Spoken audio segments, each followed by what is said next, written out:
Assalamualaikum warahmatullahi wabarakatuh. Perkenalkan, nama saya Hanifatul Hasna. Saya merupakan mahasiswa PPG Universitas Muhammadiyah Jakarta. Saya di sini akan mempresentasikan hasil modifikasi modul ajar yang sudah saya susun bersama kelompok saya, yaitu kelompok 1. Sebelumnya, modul ajar ini telah disesuaikan dengan kebutuhan siswa di kelas, seperti pengaturan durasi setiap tahapan pembelajaran, dan memastikan bahwa waktu yang tersedia dapat dimanfaatkan secara optimal dan demi mencapai pemahaman yang lebih mendalam. Modul ajar ini ditujukan kepada kelas 10 dengan alokasi waktu 2 jam pembelajaran. Seperti modul pada biasanya, di sini terdiri dari materi ajar yang akan kita bahas pada kali ini adalah sistem persamaan linear 3 variabel. Di sini terdapat capaian pembelajaran, tujuan pembelajaran. Yang akan dan kami sudah modifikasi yaitu mengenai tujuan pembelajaran.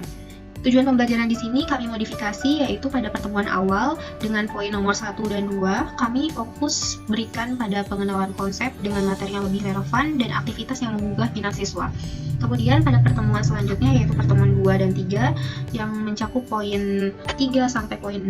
Di situ kita rancang kegiatan secara teliti dimulai dari yang sederhana hingga yang kompleks atau dari yang lebih umum menjadi lebih spesifik.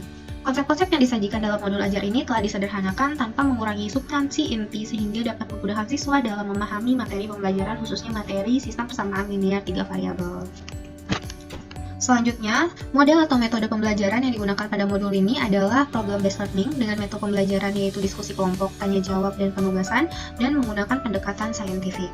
Dengan adanya model pembelajaran yang inovatif yaitu problem-based learning, diharapkan pembelajaran menjadi lebih bermakna dan meningkatkan kemampuan siswa. Modul ini juga sudah menerapkan pendekatan saintifik yang melibatkan siswa secara aktif dalam konstruksi konsep, hukum, atau prinsip melalui kegiatan dalam 5 tahap pembelajaran yang sudah kita ketahui sebelumnya, yaitu ada mengamati, menanya, mengeksplorasi, mengasosiasi, dan menginformasikan. Oleh karena itu, dengan adanya penerapan dalam metode atau pendekatan ini diharapkan menjadi landasan yang kuat untuk meningkatkan kualitas pembelajaran siswa melalui proses pembelajaran yang lebih terstruktur dan lebih interaktif. Selanjutnya, sarana dan prasarana. Media pembelajaran yang kami gunakan adalah menggunakan multimedia yang mencakup animasi, audio, visual, dan video, dan menggunakan alat pembelajaran seperti LKPD, HVS, dan PowerPoint, dan laptop juga. Di sini, modul ajar juga sudah dilengkapi dengan penggunaan teknologi dan media seperti aplikasi Quizizz, video pembelajaran, dan LKPD dan PowerPoint yang menarik sehingga dapat siswa merasa lebih tertarik untuk belajar. Modul ajar ini juga sudah kami modifikasi untuk memberikan pertanyaan pemantik dan pemahaman bermakna. Dengan adanya pertanyaan-pertanyaan tersebut, siswa akan lebih terlibat secara aktif dalam proses pembelajaran, memperkuat pemahaman mereka, dan mendorong mereka untuk berpikir lebih mendalam tentang materi yang akan mereka pelajari. Selain model pembelajaran dan pertanyaan-pertanyaan pemantik dan pemahaman bermakna, modul ini juga sudah dimodifikasi dan diterapkan secara mendalam, khususnya untuk kurikulum merdeka yang mempunyai aspek profil pelajar Pancasila yang mencakup bergotong royong, bernalar kritis, kreatif, dan mandiri. Selanjutnya, asesmen yang digunakan pada modul ini adalah mencakup kognitif, afektif, dan psikomotorik. Kognitif yang mencakup presentasi, afektif melalui tes objektif dan esai, psikomotorik melalui observasi. Pertemuan pertama dimulai dengan kegiatan pendahuluan selama 20 menit. Kegiatan pendahuluan ini kami tidak banyak melakukan modifikasi, hanya saja pada poin nomor 10 tentang guru memberikan persepsi berupa asesmen diagnostik dengan menggunakan kuis word wall. Jadi, siswa diarahkan untuk men-scan barcode dan mengerjakan asesmen diagnostik atau asesmen awal yang bertujuan untuk mengelompokkan siswa yang sudah paham secara utuh, paham sebagian, dan tidak paham. Tujuan dari modifikasi ini juga untuk mengoptimalkan pembelajaran berdiferensiasi. Aktivitas pembelajaran seperti presentasi dan kelompok sudah disesuaikan dengan waktu yang ada dan harus disesuaikan dengan jumlah siswa yang ada di kelas. Selanjutnya, pada kegiatan inti, kami memodifikasi pada pembagian stimulus pembelajaran dengan menggunakan video pembelajaran. Peserta didik diminta untuk mengamati video pembelajaran yang sedang ditayangkan. Di sini kami sudah membuat video pembelajaran. Di sini siswa diarahkan untuk men-scan barcode tersebut. Selain barcode mengenai video pembelajaran, guru juga memberikan pembelajaran sesuai dengan bahan ajar yang sudah dibuat oleh guru dan disampaikan kepada siswa. Di sini siswa diarahkan untuk mengamati materi yang ada maupun video yang ada, dan akhirnya guru menanyakan kepada siswa tentang materi yang ada di video. Selanjutnya, Yang dimodifikasi pada fase kedua, di sini guru membahas soal yang terdapat pada pretest agar peserta didik mengingat materi prasyarat dan memulai materi yang akan dipelajari selanjutnya. Di sini barcode ini terdapat materi prasyarat yang bisa digunakan oleh guru yang bisa dan disampaikan kepada siswa. Selanjutnya, pada fase 3, di sini kami memodifikasi LKPD, jadi pada setiap pertemuan memiliki LKPD-nya sendiri dan kunci jawaban yang dipegang hanya untuk guru saja. Selanjutnya, setiap fase kami sudah mencantumkan profil pelajar Pancasila dan beberapa pendekatan saintifik seperti yang sebelumnya seperti mengamati, menanya, seperti itu. Selanjutnya, pada fase akhir yaitu fase penutup, di sini guru membimbing murid membuat kesimpulan, guru juga melakukan refleksi terhadap proses pembelajaran dan ada link untuk melakukan proses pembelajaran refleksinya dan dilanjutkan pada pertemuan kedua. Selanjutnya, pada pertemuan kedua, dimulai dengan kegiatan pendahuluan selama 15 menit. Hal ini berbeda dengan pertemuan pertama yang dilakukan selama 20 menit, karena pada pertemuan pertama dibutuhkan waktu yang banyak untuk melaksanakan asesmen diagnostik. Sedangkan kegiatan pendahuluan pada pertemuan kedua di sini melakukan persepsi dengan cara guru mengingat kembali pengertian SPLTV dan cara menyelesaikannya. Selanjutnya, pada kegiatan inti diberikan waktu yang lebih banyak karena berbeda dengan pertemuan sebelumnya. Di sini video pembelajaran lebih dibanyakan atau lebih banyak dibanding sebelumnya karena di sini guru memberikan stimulus dengan menggunakan video pembelajaran. Peserta didik diminta untuk mengamati video pembelajaran yang sedang ditayangkan. Di sini video pembelajaran SPLTV pertemuan kedua. Guru juga memberikan pembelajaran sesuai dengan bahan ajar yang telah dibuat. Guru memberikan bahan ajar, siswa dapat mengaksesnya. Selanjutnya, guru memberikan pertanyaan pemantik. Hal ini berbeda dengan pembahasan pada pertemuan sebelumnya. Belum ada pertanyaan pemantik dan pada pertemuan kedua terdapat pertanyaan pemantik. Pertanyaan pemantik di sini terdiri dari beberapa soal. Ada 3 soal. Ada 4 soal.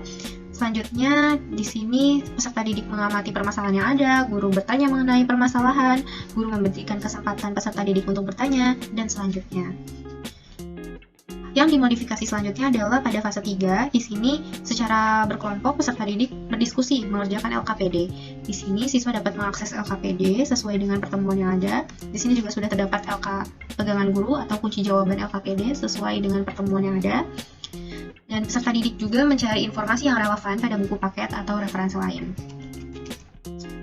Fase-fase selanjutnya belum banyak yang dilakukan modifikasi, hanya saja ditambahkan keterangan bahwa hal ini sesuai dengan model atau pendekatan kurikulum merdeka yaitu P5 yaitu kreatif seperti mandiri, bernalar kritis seperti itu. Pada bagian penutup kami melakukan modifikasi dengan membuat refleksi atau menyimpulkan. Di sini siswa bisa mengakses. Guru juga sangat berkait dengan siswa dalam melakukan refleksi atau kesimpulan di sini. Selanjutnya, guru memberikan tes berupa kuis formatif. Nah, kuis formatif di sini dalam bentuk tes yang berbentuk esai juga, dan diberikan rubrik soal atau jawaban dari kuis formatif tersebut. Guru meminta peserta didik mengerjakan kuis di papan tulis, dan guru juga memberikan beberapa pekerjaan rumah dan menginformasikan materi pada pertemuan selanjutnya. Itu saja yang bisa dimodifikasi pada pertemuan kedua. Selanjutnya, pada pertemuan ketiga. Pertemuan ketiga dimulai dengan kegiatan pendahuluan selama 15 menit. Tidak banyak yang dimodifikasi dalam kegiatan pendahuluan, hanya saja diberikan persepsi berupa teknologi atau media pembelajaran yang berbeda dari pertemuan sebelumnya yaitu quizzes. Siswa diarahkan untuk mengerjakan quizzes untuk mengukur apakah siswa sudah paham dengan materi yang sudah dipelajari pada pertemuan sebelumnya dan sudah siap untuk melaksanakan materi pada hari ini. Selanjutnya pada kegiatan inti, waktu yang diberikan cukup lama dikarenakan soal yang diberikan lebih sulit dibandingkan pada pertemuan sebelumnya yang masih pada tingkatan yang lebih rendah. Oleh karena itu, pada pertemuan terakhir ini, guru lebih mengetahui apakah siswa tersebut sudah paham dan mengembangkan kemampuan tersebut dengan berdiskusi dengan teman-teman atau rekan sebayanya. Di sini kami memodifikasi PowerPoint yang bisa mengarahkan siswa lebih interaktif. Nah, dari PowerPoint ini terdapat sebuah soal atau masalah yang diberikan kepada siswa. Dari soal ini, siswa diarahkan untuk berdiskusi dengan teman. dan memberikan kesempatan peserta didik atau siswa bertanya kepada guru apabila ada hal yang tidak dimengerti. Selanjutnya pada fase 3 di sini kami mengubah LKPD pada pertemuan ketiga sehingga lebih sesuai dengan soal-soal yang tingkatannya lebih sulit dan mempertimbangkan waktu juga. Di sini juga kami sudah menyantumkan profil pelajar Pancasila dan pendekatan saintifik. Nah, pada akhir pembelajaran kami membuat atau memodifikasi refleksi pembelajaran yang awalnya hanya berbentuk kertas, sekarang kami menyediakan dalam bentuk Google Form sehingga siswa dapat mengakses secara bebas, bahkan setelah pembelajaran selesai pun siswa masih bisa mengisi atau bisa curhat dalam Google Form tersebut. Terakhir, kegiatan penutup selama 15 menit. Untuk modul ajar, serangkaian kegiatan sudah selesai, akan dilanjutkan dengan pemaparan LKPD atau PowerPoint pada pertemuan 1.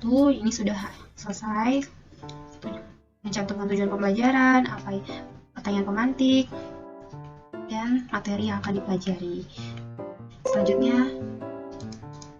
Selanjutnya ada bahan ajar pertemuan 1. Di sini akan siswa diberikan bahan ajar sehingga siswa bisa mengeksplor tentang permasalahan yang ada dan bisa menyelesaikan masalah tersebut secara mandiri.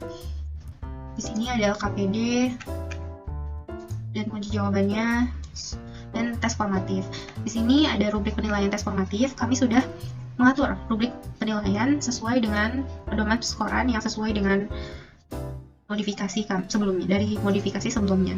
Yang awalnya hanya totalnya seharusnya di sini 100, kami bagi-bagi atau kami pecah menjadi poin-poin tersendiri. Misalkan apabila kita menulis misal X, Y, Z diberikan skor 5 seperti itu. Kami juga sudah menyantumkan video pembelajaran melalui YouTube, PowerPoint pertemuan kedua, bahan ajar pertemuan kedua, LKPD, dan selanjutnya.